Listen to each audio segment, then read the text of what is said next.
Nous savons que la puissance émise par le Soleil est de 3,83 10 exposant 26 watts et que cette puissance est obtenue par la fusion nucléaire de 4 atomes d'hydrogène pour former un atome d'hélium. On sait en plus que l'énergie libérée par atome d'hélium est de 4,42 10 exposant moins 12 joules, énergie libérée due à la fusion de ces 4 atomes d'hydrogène. On demande de déterminer la quantité de masse d'hydrogène qui fusionne par seconde pour libérer une puissance pareille. Il s'agit donc d'une simple règle de 3.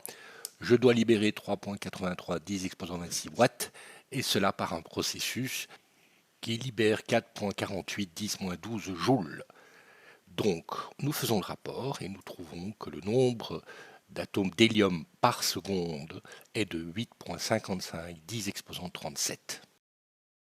Comme il faut 4 noyaux d'hydrogène pour fabriquer un noyau d'hélium, on multiplie par 4 le nombre d'hélium. Nous obtenons donc un nombre d'atomes d'hydrogène par seconde de 34,2 10 exposant 37. Pour trouver le nombre de moles, je divise par le nombre d'Avogadro, 6 10 exposant 23, et donc je trouve 1,43 10 exposant 14 moles par seconde d'hélium fabriqué et 5,72 10 exposant 14 moles par seconde d'hydrogène consommé. La masse molaire de l'hydrogène étant de 1 g par mole, je trouve que la masse d'hydrogène consommée est de 5,72 10 exposant 11 kg par seconde.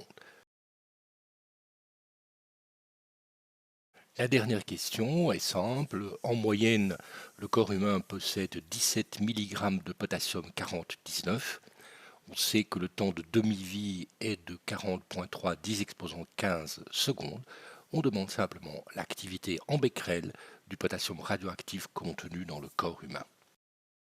Il s'agit là de la simple application de la définition de l'activité. L'activité est la constante lambda qui apparaît dans l'exponentielle décroissante multipliée par le nombre d'atomes qui se désintègrent.